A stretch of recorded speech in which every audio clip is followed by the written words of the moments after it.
میرے دوستو، آپ ذرا اس بات پہ غور کریں کہ رات کا وقت ہو، آپ سوئے ہوئے ہوں، اچانک آپ کی آنکھ کھل جائے اور آپ کے دماغ کے اندر سوچیں شروع ہو جائیں۔ آپ کے دل کے اندر جتنی بھی فکریں ہیں وہ ساری کی ساری آپ کے دماغ کے اوپر مسلط ہو جائیں۔ اولاد کی فکر، پریشانی آپ کو یاد آ جائے، اسی طرح آپ کو کوئی نہ کوئی مسئلہ یاد آ جاتا ہے، کوئی نہ کوئی مصیبت یاد آ جاتی ہے، اور اسی طرح کروٹیں بدلتے بدلتے آپ بستر پہ لیٹے رہتے ہیں۔ اور اس کے بعد آپ کو کیا کرنا چاہیے؟ کیا یہ آپ کی آنکھ کیوں کھلی ہے؟ کیا آپ کو اللہ تبارک و تعالیٰ نے کیوں جگایا ہے؟ تو میرے دوستو، اب آپ کی اگر آنکھ کھل جائے نا تو یہ سمجھ لینا کہ یہ اللہ کی طرف سے آپ کے لیے ایک خاص بلاوا ہے، یہ اللہ کی طرف سے ایک اشارہ ہے۔ اللہ یہ چاہتے ہیں کہ میرے بندے بستر کو چھوڑ، وضو کر، میرے سامنے کھڑا ہو کے میری عبادت کر، تہجد کی نماز ادا کر، جتنی بھی تیری پریشانیاں اور دکھ ہیں وہ سارے کے سارے مجھے سنا، تیرا رب سننے کے لیے تیار ہے۔ اللہ تبارک و تعالیٰ آسمان دنیا پہ آ جاتے ہیں اور آوازیں لگاتے ہیں کہ ہے کوئی میرا ایسا بندہ جو اپنے رزق کے بارے میں مجھ سے سوال کرے، میں اس کے لیے رزق کے دروازے کھول دوں۔ ہے کوئی ایسا بندہ جو اپنی پریشانی، اپنی ضرورت میرے سامنے رکھے، میں اس کی ضرورت کو پورا کر دوں۔ اس کو قیمتی بنانے کے لیے پہلا کام آپ نے یہ کرنا ہے کہ آپ نے اپنے بستر کو چھوڑنا ہے اور وضو کرنا ہے اور اللہ کی عبادت کے لیے کھڑے ہو جانا ہے۔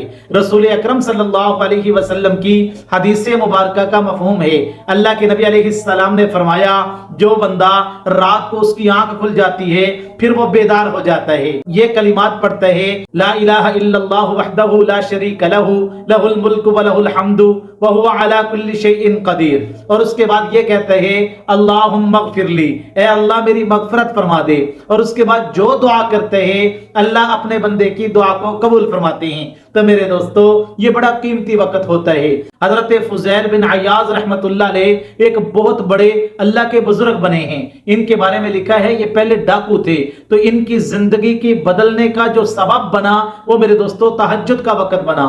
ایک آدمی تہجد کے وقت کھڑا اللہ کی قرآن کی تلاوت کر رہا تھا اور قرآن کی آیت پڑھ رہے تھے، الم یأن للذین آمنوا ان تخشع قلوبہم لذکر اللہ۔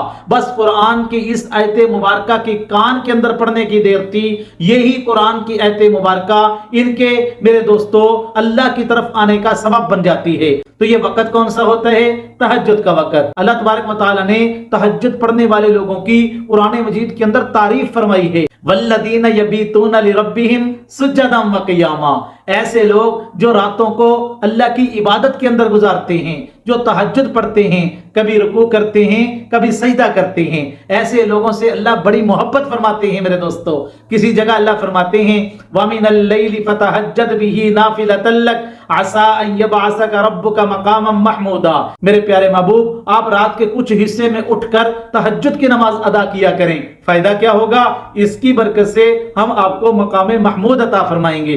اگر میرے پیارے نبی صلی اللہ علیہ وسلم کو اللہ تبارک و تعالیٰ تہجد کے بارے میں کہہ رہے ہیں اور اس کی برکت سے اللہ میرے محبوب کو مقام محمود عطا فرما رہے ہیں، تو آپ اندازہ لگائیں اگر کوئی امتی تہجد کی نماز پڑھے گا، میں اور آپ تہجد کی نماز پڑھیں گے، اللہ ہمیں کیا کچھ عطا فرمائیں گے۔ اس لیے بزرگان دین نے لکھا ہے جو بندہ تہجد کی نماز کے وقت اٹھتا ہے اللہ تبارک و تعالیٰ اس بندے کی دعا کو ضرور قبول کرتے ہیں، اللہ اس کے چہرے کو نورانی کر دیتے ہیں۔ کسی اللہ والے سے کسی نے پوچھا کہ آپ یہ بتائیں کہ تہجد پڑھنے والوں کے چہرے نورانی اور خوبصورت کیوں ہوتے ہیں؟ فرمایا اس لیے کہ یہ رات کی تنہائی میں اپنے رب سے گفتگو کرتے ہیں، اپنے رب سے باتیں کرتے ہیں، یہ اپنے رب کو اپنے دکھ سناتے ہیں، اللہ کے یہ محبوب بندے ہوتے ہیں، اس لیے اللہ ان کے چہروں کو نورانی کر دیتے ہیں۔